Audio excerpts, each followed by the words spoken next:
എന്നെ ശ്രദ്ധിക്കുന്ന സഹോദരന്മാർക്ക് കർത്താവായ യേശുക്രിസ്തുവിൻ്റെ നാമത്തിലുള്ള സ്നേഹവന്ദനം അറിയിക്കുന്നു. ഞാനിന്ന് നിങ്ങളോട് പങ്കുവയ്ക്കുവാൻ ആഗ്രഹിക്കുന്ന കാര്യം, നമ്മുടെ കർത്താവായ യേശുക്രിസ്തു 12 വയസ്സിൽ യെരുശലേം ദേവാലയത്തിൽ ന്യായശാസ്ത്രിമാരുമായി സംവാദിച്ചുകൊണ്ടിരുന്നതിനെക്കുറിച്ച് പറഞ്ഞതിന് ശേഷം പിന്നീട് യേശുക്രിസ്തു യോഹന്നാൻ്റെ കൈക്കീഴിൽ യോർദാൻ നദിയിൽ 30-ാമത്തെ വയസ്സിൽ സ്നാനപ്പെട്ടത് മുതൽ പരസ്യശുശ്രൂഷ ചെയ്ത സംഭവം മാത്രമേ നമ്മൾ സുവിശേഷങ്ങളിൽ വായിക്കുന്നുള്ളൂ. അപ്പം 12 വയസ്സ് മുതൽ 30 വയസ്സ് വരെ യേശുക്രിസ്തുവിൻ്റെ ചരിത്രമൊന്നും വേദപുസ്തകത്തിൽ രേഖപ്പെടുത്തിയിട്ടില്ല. അപ്പോൾ അതിൻ്റെ പശ്ചാത്തലത്തിൽ ചിലരെ ചോദിക്കുന്ന ഒരു കാര്യം ഇതാണ്: 12 വയസ്സ് മുതൽ 30 വയസ്സ് വരെ യേശുക്രിസ്തു എവിടെയായിരുന്നു? അപ്പോൾ വിശ്വാസികളല്ലാത്ത പലരും ചോദിക്കുന്നത്, യേശുക്രിസ്തുവിനെ കുറിച്ച് യാതൊരു അറിവുമില്ല, യേശുക്രിസ്തു എവിടെയായിരുന്നു അറിയത്തില്ല എന്നൊക്കെയാണ് പറയുന്നത്. അതിനെക്കുറിച്ച് ചിലരുടെ അഭിപ്രായം എന്താണെന്ന് ചോദിച്ചു കഴിഞ്ഞാൽ, യേശുക്രിസ്തു കുറേ കാലം ഇന്ത്യയിൽ വന്ന് താമസിച്ചു എന്നുള്ളതാണ്. അപ്പോൾ അതിന് ഇന്ത്യയിൽ വന്ന് താമസിച്ചു, കാശ്മീർ എന്ന് പറയുന്ന ആ പ്രദേശങ്ങളിൽ യേശുക്രിസ്തു കുറേ കാലം പാർക്കുകയും ബുദ്ധമതത്തിൽ നിന്ന് ചില കാര്യങ്ങളൊക്കെ പഠിക്കുകയും ചെയ്തു. അതിനുശേഷം യേശുക്രിസ്തു ഇസ്രായേലിലേക്ക് മടങ്ങിപ്പോയി. പിന്നീടാണ് യേശുക്രിസ്തു 30-ാമത്തെ വയസ്സിൽ പ്രത്യക്ഷപ്പെട്ടത് എന്നൊക്കെ ഇങ്ങനെ പറഞ്ഞ പല സംഭവങ്ങളും, അതുപോലെ തന്നെ യേശുക്രിസ്തു ഇന്ത്യയിൽ വന്നിട്ടുണ്ട് എന്നുള്ളതിനെക്കുറിച്ച് പ്രസിദ്ധീകരിച്ചിരിക്കുന്ന പുസ്തകങ്ങൾ വരെയുണ്ട്. അപ്പോൾ യേശുക്രിസ്തു ഇന്ത്യയിൽ വന്നിട്ടുണ്ടോ വന്നിട്ടില്ലയോ എന്നുള്ള കാര്യങ്ങൾ പലർക്കും സംശയമുള്ള കാര്യമാണ്. ഈ കഴിഞ്ഞ ദിവസങ്ങളിൽ ഒരു സഹോദരൻ ഇങ്ങനെ എന്നോട് ചോദിക്കുകയുണ്ടായി, യേശുക്രിസ്തു ഇന്ത്യയിൽ വന്നിട്ടുണ്ടോ എന്ന്. അപ്പോൾ അങ്ങനെ ചിലരൊക്കെ സംശയം വിചാരിക്കുന്നവരുണ്ട്. കാരണം യേശുക്രിസ്തുവിൻ്റെ 12 വയസ്സ് മുതൽ 30 വയസ്സ് വരെയുള്ള കാലയളവിൽ യേശുക്രിസ്തുവിൻ്റെ ചരിത്രങ്ങളൊന്നും ബൈബിളിൽ ഇല്ലാത്തതുകൊണ്ട് ചിലർക്ക് സംശയം തോന്നുന്ന ആ കാലയളവിൽ യേശുക്രിസ്തു എവിടെയോ പോയിരുന്നതായിരിക്കാം. അപ്പോൾ അത് ഒരുപക്ഷെ ഇന്ത്യയിലായിരിക്കാം എന്നൊക്കെ അവർ ചിന്തിച്ചിട്ടുണ്ടാവാം. അതുകൊണ്ടായിരിക്കും അങ്ങനെ ഇന്ത്യയിൽ വന്നിട്ടുണ്ടെന്നൊക്കെ പറയാനുള്ള കാരണം. അപ്പോൾ എന്തു തന്നെയായാലും അങ്ങനെ സംശയമുള്ളവർക്ക് അല്ലെങ്കിൽ അങ്ങനെ ചിന്തിക്കുന്നു എന്നുള്ളവർക്ക് വേണ്ടിയിട്ടാണ് ഞാൻ ഈ വീഡിയോ അങ്ങനെയുള്ളവർ അറിയട്ടെ. അത് ഈ യേശുക്രിസ്തു 12 വയസ്സ് മുതൽ 30 വയസ്സ് വരെ എവിടെയായിരുന്നു എന്നുള്ള ചോദ്യം ചോദിക്കുന്ന ചില വീഡിയോകളൊക്കെ, ആ ചോദ്യത്തിന് മറുപടി പറയുന്നതായ ചില വീഡിയോകളൊക്കെ യൂട്യൂബിൽ ഞാൻ കേട്ടിട്ടുണ്ട്. ചില പുരോഹിതന്മാർ അതിന് മറുപടി പറയുന്നു, ചില പാസ്റ്റർമാർ അതിന് മറുപടി പറയുന്നു, അതൊക്കെ ഞാൻ കേട്ടിട്ടുണ്ട്. ഞാനും അതിനെക്കുറിച്ചൊരു വീഡിയോ ചെയ്തിട്ടുണ്ടായിരുന്നു. യേശുക്രിസ്തു 12 വയസ്സ് മുതൽ 30 വയസ്സ് വരെ എവിടെയായിരുന്നു എന്നുള്ളതിനെക്കുറിച്ച് ഞാനൊരു വീഡിയോ ചെയ്തിട്ടുണ്ടായിരുന്നു. അപ്പോൾ അങ്ങനെ വേറെ പലരും ചെയ്തിട്ടുണ്ട്. അപ്പോൾ എന്നാൽ ഇന്ന് ഞാൻ നിങ്ങളോട് പറയുന്നൊരു കാര്യം, യേശുക്രിസ്തു ഇന്ത്യയിൽ വന്നിട്ടുണ്ടായിരുന്നോ എന്നുള്ളതിനാണ്. അപ്പോൾ അങ്ങനെ യേശുക്രിസ്തു ഇന്ത്യയിൽ വന്നു എന്നുള്ളതിനെക്കുറിച്ച് പറയുന്ന ചില പുസ്തകങ്ങളൊക്കെ നമുക്ക് ഉണ്ടെന്നാണ് എനിക്ക് മനസ്സിലാക്കാൻ കഴിഞ്ഞത്. അപ്പോൾ എന്നാൽ ഞാൻ ഇങ്ങനെ പറയാം, യേശുക്രിസ്തു ഇന്ത്യയിൽ വന്നിട്ടുണ്ടോ എന്ന് ആരെങ്കിലും ചോദിച്ചു കഴിഞ്ഞാൽ ഒറ്റ വാക്കിൽ ഇല്ല എന്നാണ് അതിന് ഉത്തരം. അങ്ങനെ ഇല്ല എന്ന് ഉറപ്പിച്ച് പറയുവാനുള്ള കാരണം എന്താണെന്ന് ചോദിച്ചു കഴിഞ്ഞാൽ, യേശുക്രിസ്തു ഇന്ത്യയിൽ വന്നിട്ടില്ല എന്ന് യേശുക്രിസ്തു പറഞ്ഞ 1-2 വചനങ്ങളിൽ നിന്നും യേശുക്രിസ്തുവായിട്ട് ബന്ധപ്പെട്ട് നടന്ന ചില സംഭവങ്ങളിൽ നിന്നും ചില വ്യക്തികളായിട്ട് യേശുക്രിസ്തു സംസാരിച്ചതിൽ നിന്നും നമുക്ക് മനസ്സിലാക്കാനായിട്ട് കഴിയും. അതിന് ആദ്യമായിട്ട് ഞാൻ ഒരു സംഭവം പറയാം. യേശുക്രിസ്തു ഒരിക്കൽ ഈ സീദോൻ പ്രദേശങ്ങളിലേക്ക് പോയി. അവിടെ ഒരു കനാന്യ സ്ത്രീ യേശുക്രിസ്തുവിൻ്റെ പുറകെ വന്നിട്ട് പറഞ്ഞു, ദാവീദ് പുത്ര, എൻ്റെ മകൾക്ക് ഭൂതോദ്രവമുണ്ട്, ഭൂതോദ്രവം ഉള്ളത് കൊണ്ട് നീ വന്ന് അവളെ ഒന്ന് സൗഖ്യമാക്കണം എന്ന് പറഞ്ഞു. അപ്പോൾ ഇവളൊരു കനാന്യ സ്ത്രീയാണ്, ഒരു ജാതീയ സ്ത്രീയാണ്. അപ്പോൾ ജാതീയ സ്ത്രീ ആയതുകൊണ്ട് യേശുക്രിസ്തു അവളോട് പറഞ്ഞ മറുപടി ഇങ്ങനെയാണ്. അപ്പം യേശുക്രിസ്തു അവളോടൊന്നും പറഞ്ഞില്ല. ഒന്നും പറയാതെ യേശുക്രിസ്തു ഇങ്ങനെ നടന്നു പോകുമ്പോൾ ശിഷ്യന്മാർ അടുത്ത് ചെന്നിട്ട് ആ സ്ത്രീ കരഞ്ഞുകൊണ്ട് നമ്മുടെ പിന്നാലെ വരുന്നല്ലോ, അവളെ പറഞ്ഞയച്ചാലും എന്ന് ശിഷ്യന്മാരെ യേശുക്രിസ്തുവിനോട് പറഞ്ഞു. അപ്പോൾ യേശുക്രിസ്തു അതിന് മറുപടിയായിട്ട് സ്ത്രീയോടല്ല ശിഷ്യന്മാരോട് പറയുന്ന കാര്യം ഇതെങ്ങനെയാണ്. അത് മത്തായി സുവിശേഷം 15-ാം അധ്യായത്തിൻ്റെ 24-ാം വാക്യത്തിൽ നമ്മളിങ്ങനെ വായിക്കുന്നുണ്ട്: ഇസ്രായേൽ വംശത്തിലെ നഷ്ടപ്പെട്ട ആടുകളുടെ അടുക്കിലേക്ക് മാത്രമാണ് എന്നെ അയച്ചിരിക്കുന്നത്. അപ്പോൾ യേശുക്രിസ്തു പറഞ്ഞ ഒരു കാര്യം ഇതാണ്: ഇസ്രായേൽ വംശത്തിലെ കാണാതെ പോയ ആടുകളുടെ അടുക്കിലേക്ക് മാത്രമാണ് എന്നെ അയച്ചിരിക്കുന്നത്. അപ്പോൾ യേശുക്രിസ്തുവിനെ അയച്ചത് ഇസ്രായേലിലേക്ക് മാത്രമാണ് എന്നാണ് യേശുക്രിസ്തു പറഞ്ഞത്. അപ്പോൾ യേശുക്രിസ്തു ഏതായാലും ദൈവപുത്രനാണ്. അവൻ ഒരിക്കലും നുണ പറയത്തില്ല, തമാശ പറയത്തില്ല, അല്ലെങ്കിൽ വെറുതെ ഒരു കാര്യം പറയത്തില്ല. യേശുക്രിസ്തു പറഞ്ഞത് ലൂക്കോസിന്റെ സുവിശേഷം 19-ാം അധ്യായത്തിലെ സക്കായിയുടെ മാനസാന്തരത്തോടുള്ള ബന്ധത്തിലും പറയുമ്പോൾ ഇങ്ങനെ കാണാതെ പോയ ആടുകളെ തിരഞ്ഞു രക്ഷിപ്പാനല്ലോ മനുഷ്യപുത്രൻ വന്നത് എന്ന് പറഞ്ഞു. അതുപോലെ തന്നെ യോഹന്നാന്റെ സുവിശേഷം 1-ാം അധ്യായത്തിൽ യോഹന്നാൻ പറയുന്നത് ഇങ്ങനെയാണ്, അവൻ സ്വന്തത്തിലേക്ക് വന്നു, സ്വന്തമായവരെ അവനെ കൈക്കൊണ്ടില്ല. അവൻ സ്വന്തത്തിലേക്ക് വന്നു എന്ന് പറഞ്ഞാൽ ഇസ്രായേലിലേക്ക് വന്നു, അല്ലെങ്കിൽ യഹൂദ ജനത്തിലേക്ക് വന്നു, അതല്ലെങ്കിൽ യാക്കോബിന്റെ ജനസമൂഹത്തിലേക്ക് വന്നു എന്നാണ് അതിന്റെ അർത്ഥം. അപ്പോൾ ഈ വചനങ്ങളൊക്കെ പറയുന്നത് യേശുക്രിസ്തു ഇസ്രായേലിൽ മാത്രമേ ഉണ്ടായിരുന്നുള്ളൂ എന്നുള്ളതാണ്. അപ്പോൾ യേശുക്രിസ്തു പറഞ്ഞത്, ഞാൻ ഇസ്രായേൽ വംശത്തിലെ കാണാതെ പോയ ആടുകളുടെ അടുക്കിലേക്ക് പോകാൻ വേണ്ടി മാത്രമാണ് ദൈവം എന്നെ അയച്ചത് എന്നാണ് പറഞ്ഞത്. അവിടെ പ്രത്യേകം പറയുന്ന ഒരു കാര്യം എന്ന് വെച്ച് കഴിഞ്ഞിട്ടുണ്ടെങ്കിൽ, ഇസ്രായേൽ വംശത്തിലെ ആടുകളുടെ അടുക്കിലേക്ക് മാത്രമാണ് എന്നെ അയച്ചതെന്നാണ് പറയുന്നത്. അപ്പൊ അതുകൊണ്ട് യേശുക്രിസ്തു ഇസ്രായേലിന് വെളിയിൽ പോയിട്ടില്ല എന്ന് യേശുക്രിസ്തു പറഞ്ഞ ഈ വചനത്തിൽ നിന്ന് തന്നെ നമുക്ക് മനസ്സിലാക്കാനായിട്ട് കഴിയും എന്നുള്ളതാണ്. രണ്ടാമത്തെ കാര്യം എന്താണെന്ന് ചോദിച്ചു കഴിഞ്ഞാൽ, യേശുക്രിസ്തു ശമര്യാസ്ത്രീയായിട്ട് സംസാരിക്കുന്ന സമയത്ത് യേശുക്രിസ്തു അതിനോട് ആദ്യം ശമര്യാസ്ത്രീ പറയുന്നത്, യഹൂദനായ നീ ശമരിയക്കാരുമായിട്ട് സമ്പർക്കം ഇല്ലല്ലോ, പിന്നെ നീ എന്നോട് വന്ന് കുടിക്കാൻ വെള്ളം ചോദിക്കണേ എന്തിനാണെന്നാണ് ചോദിച്ചത്. അപ്പൊ ശമരിയുമായിട്ട് സമ്പർക്കമില്ലാത്തതിന്റെ കാരണം എന്ന് വെച്ച് കഴിഞ്ഞാൽ, അതായത് യേശുക്രിസ്തുവിനും ഏകദേശം 700 വർഷം മുമ്പ് അശൂര്യർ വന്ന് ഇസ്രായേൽ വടക്കേ രാജ്യമായ ഇസ്രായേലിന്റെ ഒരു പ്രമുഖ പ്രദേശമായിരുന്നു ശമര്യ.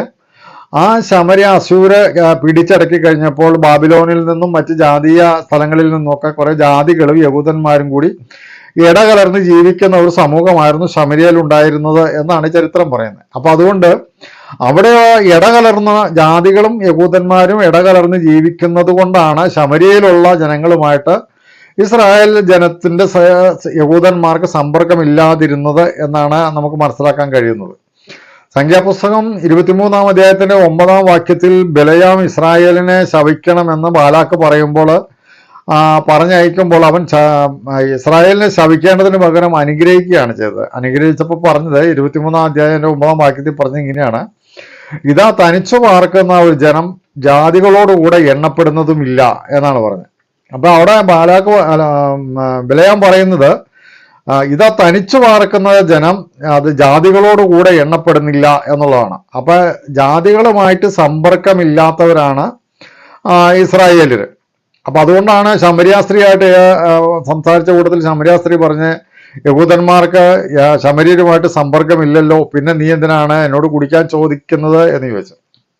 അപ്പൊ അതുകൊണ്ട് ജാതികളായിട്ട് സമ്പർക്കമില്ലാതിരിക്കുന്ന ഒരു ജനസമൂഹമാണ് ഇസ്രായേൽ ജനം. അതുപോലെ തന്നെ യേശുക്രിസ്തുവിന്റെ ഗിരിപ്രഭാഷണത്തിൽ പറഞ്ഞത്, ശിഷ്യന്മാരെ വിളിച്ചിട്ട് ശിഷ്യന്മാരെ നിയോഗിച്ചയച്ചപ്പോഴും പറഞ്ഞത്, ഗിരിപ്രഭാഷണത്തിലും പറഞ്ഞത്, ജാതികൾ അങ്ങനെ ചിന്തിക്കുന്നു, നമ്മൾ അങ്ങനെ ചിന്തിക്കരുത് എന്ന് പറഞ്ഞു. അതുപോലെ തന്നെ യേശുക്രിസ്തു പറഞ്ഞു, നിങ്ങൾ ജാതികളുടെ അടുക്കിലേക്ക് പോകരുത് എന്ന് പറഞ്ഞു. അപ്പോൾ ഉള്ളവരുമായിട്ട് യാതൊരു സമ്പർക്കവും ഇല്ല എന്നാണ് യേശുക്രിസ്തുവിന്റെ സംസാരത്തിൽ നിന്നൊക്കെ നമുക്ക് മനസ്സിലാക്കാനായിട്ട് കഴിയുന്നത്. അതുപോലെ തന്നെ ഒരു സംഭവം കൂടി ഞാൻ പറയാം. ഈ യേശുക്രിസ്തു ഇസ്രായേലിൽ മാത്രമേ ഉണ്ടായിരുന്നുള്ളൂ എന്നുള്ളതിന്റെ ഒരു സംഭവം എന്ന് പറഞ്ഞു കഴിഞ്ഞാൽ, ലൂക്കോസിന്റെ സുവിശേഷം 4-ാം അധ്യായത്തിൽ നമ്മൾ വായിക്കുന്നത് എന്ന് വെച്ച് കഴിഞ്ഞാൽ, യേശു പതിവ് പോലെ സിനഗോഗിൽ ചെന്ന് എഴുന്നേറ്റ് നിന്ന് പുസ്തകം വായിച്ചു എന്നാണ് ശബത്തിൽ. അപ്പൊ യേശുക്രിസ്തു ശബത്തിൽ തന്റെ പതിവ് പോലെ എന്ന് പറയുന്നത്. അപ്പൊ അതായത് യേശുക്രിസ്തു ശബത്ത് തോറും പള്ളിയിൽ പോയി ന്യായപ്രമാണം വായിക്കുകയും പഠിക്കുകയും ഒക്കെ ചെയ്തിരുന്ന ഒരു വ്യക്തിയായിരുന്നു എന്നുള്ളതാണ്. അപ്പൊ അന്ന് യേശുക്രിസ്തു യഹൂദനായതുകൊണ്ട് യേശുക്രിസ്തു ശബത്ത് അനുസരിക്കാൻ, ന്യായപ്രമാണം അനുസരിക്കാൻ അവൻ ബാധ്യസ്ഥനായിരുന്നു. അതുകൊണ്ട് അവൻ സിനഗോഗുകളിൽ പോകണമായിരുന്നു. അപ്പോൾ അതുകൊണ്ട് യേശുക്രിസ്തു ഇന്ത്യയിൽ വന്നിട്ടുണ്ടെങ്കിൽ ഇന്ത്യയിൽ ആ കാലത്ത് സിനഗോഗുകളൊന്നുമില്ല. അപ്പോൾ യഹൂദന്മാര് ഇന്ത്യയിൽ വന്ന് സിനഗോഗൊന്നും നിർമ്മിച്ചിട്ടുണ്ടായിരുന്നില്ല. അതുകൊണ്ട് യേശുക്രിസ്തു ഇന്ത്യയിൽ വരുവാൻ യാതൊരു സാധ്യതകളുമില്ല. കാരണം വെച്ച് കഴിഞ്ഞാൽ യേശുക്രിസ്തു പതിവ് പോലെ ശബത്തിൽ പള്ളിയിൽ ചെന്നു, പുസ്തകം കൊടുത്തു, വായിക്കാൻ എഴുന്നേറ്റ് നിന്നു എന്നാണ്. അപ്പോൾ അതുപോലെ തന്നെ യേശുക്രിസ്തുവിനെ കുറിച്ച് നമുക്ക് പഠിച്ചാൽ ഒരു കാര്യം മനസ്സിലാക്കാം. യേശുക്രിസ്തു സംസാരിച്ച ഭാഷ എന്ന് പറയുന്ന സുറിയയിലെ ഭാഷയായ അരമായിക്ക് ഭാഷയാണ്, അല്ലെങ്കിൽ അതിനെ അരാമിയ ഭാഷ എന്ന് പറയും. അപ്പോൾ യേശുക്രിസ്തു ഇന്ത്യയിലേക്ക് വന്നപ്പോൾ യേശുക്രിസ്തു കുറെ കാലം ഇന്ത്യയിൽ താമസിച്ചിരുന്നെങ്കിൽ യേശുക്രിസ്തുവിന് അരമായിക്ക് ഭാഷ കൂടാതെ അല്ലെങ്കിൽ മറ്റേതെങ്കിലും ഭാഷകൾ യേശുക്രിസ്തു പഠിക്കുകയും അല്ലെങ്കിൽ ഇന്ത്യയിൽ യേശുക്രിസ്തു സംസാരിക്കാൻ ഈ വന്ന സമയത്ത് യേശുക്രിസ്തുവിന് സംസാരിക്കാൻ ഒരു ഭാഷയില്ലല്ലോ. അപ്പൊ യേശുക്രിസ്തുവിന് അറിയാവുന്ന ഭാഷ എന്ന് പറഞ്ഞാൽ അരാമ്യ ഭാഷയാണ്. അപ്പോൾ അതുകൊണ്ട് യേശുക്രിസ്തു ഇന്ത്യയിലേക്ക് ആ ഭാഷയുമായിട്ട് വന്ന് ജീവിച്ചു ഒറ്റയ്ക്ക്. അതായത് വേറെ ആരുമില്ല, മാതാപിതാക്കളില്ല, സഹോദരങ്ങളില്ല, ആരുമില്ല. ഒറ്റയ്ക്ക് യേശുക്രിസ്തു വന്നു ജീവിച്ചു എന്നൊക്കെയാണ് ഈ പറയുന്നത്. അപ്പൊ അതൊന്നും സംഭവ്യമായ കാര്യങ്ങളല്ല എന്ന് നമുക്ക് ഇങ്ങനെയുള്ള കാര്യങ്ങളിൽ നിന്ന് മനസ്സിലാക്കാനായിട്ട് കഴിയും. അപ്പോൾ അതുകൊണ്ട് ഞാൻ പറഞ്ഞു വന്നതെന്ന് വെച്ച് കഴിഞ്ഞാൽ ഒരു ചരിത്ര ഗ്രന്ഥങ്ങളൊന്നും പരിശോധിച്ചിട്ട് യേശുക്രിസ്തു വന്നിട്ടില്ല എന്നൊന്നും തെളിയിക്കേണ്ട കാര്യമില്ല. യേശുക്രിസ്തു പറഞ്ഞ ഈ 1-2 വചനങ്ങളുടെ അടിസ്ഥാനത്തിലും യേശുക്രിസ്തു സംസാരിച്ച ഈ വചനങ്ങളുടെ അടിസ്ഥാനത്തിലും നമുക്കത് മനസ്സിലാക്കാനായിട്ട് കഴിയും. വാസ്തവത്തിൽ പറഞ്ഞ ഒരൊറ്റ വചനം മാത്രം മതി. കാരണം യേശുക്രിസ്തു പറഞ്ഞത് ഇസ്രായേൽ വംശത്തിലെ കാണാതെ പോയ ആടുകളുടെ അടുക്കിലേക്ക് മാത്രമാണ് എന്നെ അയച്ചത് എന്ന് പറഞ്ഞ ഒരൊറ്റ വചനം കൊണ്ട് തന്നെ അറിയാം ഇസ്രായേലിന് വെളിയിൽ യേശു പോയിട്ടില്ല എന്നുള്ളത്. അതുപോലെ തന്നെ യഹൂദന്മാർക്ക് മറ്റ് ജാതികളുമായിട്ട് സമ്പർക്കമില്ലാതിരുന്നു എന്നുള്ളതാണ്. അപ്പോൾ അതുകൊണ്ട് യേശുക്രിസ്തുവും അപ്രകാരം തന്നെയാണ്. അതുകൊണ്ടാണ് കനാന്യ സ്ത്രീയോട് യേശുക്രിസ്തു പറഞ്ഞത് മക്കളുടെ അപ്പം എടുത്ത് നായ്ക്കുട്ടികൾക്ക് ഇട്ട് കൊടുക്കാൻ പറ്റത്തില്ല എന്ന് പറഞ്ഞതിന്റെ കാര്യം. അപ്പൊ ജാതികൾക്ക് ദൈവികമായ അനുഗ്രഹങ്ങൾ കൊടുക്കാൻ പറ്റത്തില്ലെന്നാണ് യേശുക്രിസ്തു പറഞ്ഞതിന്റെ കാര്യം. അതുപോലെ തന്നെ ശിഷ്യന്മാരെ അയച്ചപ്പോഴും പറഞ്ഞു നിങ്ങൾ ജാതികളുടെ അടുക്കലേക്ക് പോകരുതെന്ന് പറഞ്ഞു. പിന്നെ എപ്പോഴാണ് പോയത്? ജാതികൾക്ക് അനുഗ്രഹം വരാനായിട്ട് യേശുക്രിസ്തു ഉയർത്തെഴുന്നേറ്റതിന് ശേഷം ജാതികൾക്ക് കൂടിയ അനുഗ്രഹം ലഭിക്കേണ്ടതിന് യേശുക്രിസ്തു ശിഷ്യന്മാരോട് പറഞ്ഞു പരിശുദ്ധാത്മാവ് നിങ്ങളുടെ മേൽ വരുമ്പോൾ നിങ്ങൾക്ക് ശക്തി ലഭിച്ചിട്ട് നിങ്ങൾ യെരുശലേമിലും യഹൂദയിലും അങ്ങനെ എല്ലാ ഭൂമിയുടെ അറ്റത്തോളവും പോയി നിങ്ങൾ സകല ജാതികളോടും സുവിശേഷം പ്രസംഗിക്കുകയും യേശുക്രിസ്തു കൽപ്പിച്ചത് പ്രമാണിക്കാൻ തക്കവണ്ണം അവരെ പഠിപ്പിച്ചും കൊണ്ട് സകല ജാതികളെയും ശിഷ്യരാക്കിക്കൊള്ളുവിൻ എന്നാണ് പറഞ്ഞത്. അപ്പോൾ അതിനുശേഷമാണ് യേശുക്രിസ്തുവും ശിഷ്യന്മാരും ജാതീയമായ രാജ്യങ്ങളിലേക്ക് പോവുകയും അവിടെ സുവിശേഷം പ്രചരിപ്പിക്കുകയൊക്കെ ചെയ്തത്. അപ്പോൾ അതുകൊണ്ട് യേശുക്രിസ്തു 33.5 വർഷം ഇസ്രായേലിലായിരുന്നു ഉണ്ടായിരുന്നത്. അതിൽ 12 വയസ്സ് വരെ യേശുക്രിസ്തുവിൻ്റെ ചില സംഭവങ്ങൾ രേഖപ്പെടുത്തി. അതിനുശേഷം 12 വയസ്സ് മുതൽ 30 വയസ്സ് വരെ യേശുക്രിസ്തു നസ്രയത്തിലുണ്ടായിരുന്നു എന്നും പതിവ് പോലെ ദേവാലയത്തിൽ പോയിരുന്നു എന്നും അവൻ്റെ അപ്പനും മാതാപിതാക്കൾക്ക് കീഴ്പ്പെട്ട് ജീവിച്ചു എന്നും എല്ലാം ലൂക്കോസ് രേഖപ്പെടുത്തിയിട്ടുണ്ട്. പിന്നെ ഇസ്രായേലിൻ്റെ പ്രമാണം അനുസരിച്ച് ഒരു മനുഷ്യനെ പൊതു ശുശ്രൂഷകനായി അല്ലെങ്കിൽ പരശുശ്രൂഷയ്ക്ക് വേണ്ടതായ പ്രായം എന്ന് പറയുന്നത് 30 വയസ്സാണ്. അപ്പം ആ 30 വയസ്സാകുന്നത് വരെ യേശുക്രിസ്തു യോസേപ്പിന്റെ കൂടെ നടന്ന ആശാരിപ്പണിയൊക്കെ ചെയ്ത് അങ്ങനെ ജീവിച്ചു. അതുകൊണ്ടാണ് യേശുക്രിസ്തുവിനെ അവിടെയുള്ളവർ തച്ചന്റെ മകനാണ് ഇവൻ എന്ന് പറഞ്ഞത്. യേശുക്രിസ്തു ഇന്ത്യയിൽ വന്ന് ആശാരിപ്പണിയൊന്നും ചെയ്തിട്ടില്ല. യേശുക്രിസ്തുവിന് തച്ചൻ പണിയൊന്നും ഇന്ത്യയിൽ വന്ന് ചെയ്യേണ്ടതും വന്നില്ല. കാരണം യേശുക്രിസ്തുവിനെ കുറിച്ച് പലവട്ടം പറയുന്നത് ഇവൻ തച്ചന്റെ മകനല്ലയോ എന്നാ ചോദിക്കുന്നത്. അപ്പൊ യോസേപ്പിന്റെ കൂടെ നടന്ന് തച്ചൻ പണി ചെയ്ത് 30 വയസ്സ് വരെ ഇസ്രായേലിലാണ് യേശുക്രിസ്തു ജീവിച്ചത്. യേശുക്രിസ്തു ഇസ്രായേലിൽ നിന്ന് ഒരിക്കലും ഇന്ത്യയിൽ വന്നിട്ടില്ല. അപ്പൊ അതുകൊണ്ട് അതിനു വേണ്ടിയിട്ട് നമ്മൾ ഇനി ചരിത്ര പുസ്തകങ്ങളൊന്നും പരിശോധിക്കേണ്ട കാര്യമില്ല. അത് അങ്ങനെ ആരെങ്കിലും എഴുതിയ പുസ്തകങ്ങളുണ്ടെങ്കിൽ തന്നെ അത് വ്യാജമാണ്. യേശുക്രിസ്തു ഒരിക്കലും ഇന്ത്യയിൽ വന്നിട്ടില്ല എന്നുള്ളതാണ്. പിന്നെ യേശുക്രിസ്തുവിന്റെ വാക്കിനേക്കാൾ ആധികാരികമായി മറ്റൊരു വാക്ക് നമുക്കില്ലല്ലോ. അപ്പൊ അതുകൊണ്ട് ഇക്കാരണങ്ങളാൽ യേശുക്രിസ്തു ഇന്ത്യയിൽ വന്നിട്ടില്ല എന്നുള്ളതാണ് സത്യമായ കാര്യം. അങ്ങനെ ആരെങ്കിലും നിങ്ങളോട് ചോദിച്ചാൽ നിങ്ങൾ ധൈര്യമായിട്ടും പറയണം യേശുക്രിസ്തു ഇന്ത്യയിൽ വന്നിട്ടില്ല എന്ന് തന്നെ പറയണം. അപ്പോൾ അതുകൊണ്ട് ഞാൻ ഈ വീഡിയോ അവസാനിപ്പിക്കുകയാണ്. ദൈവം അനുവദിക്കുന്ന പക്ഷം നമുക്ക് മറ്റൊരു വീഡിയോയിൽ വീണ്ടും കാണാം. അതുവരത്തേക്കും ദൈവം നമ്മളെല്ലാവരെയും സൂക്ഷിക്കട്ടെ. ദൈവം നമ്മെ അനുഗ്രഹിക്കട്ടെ.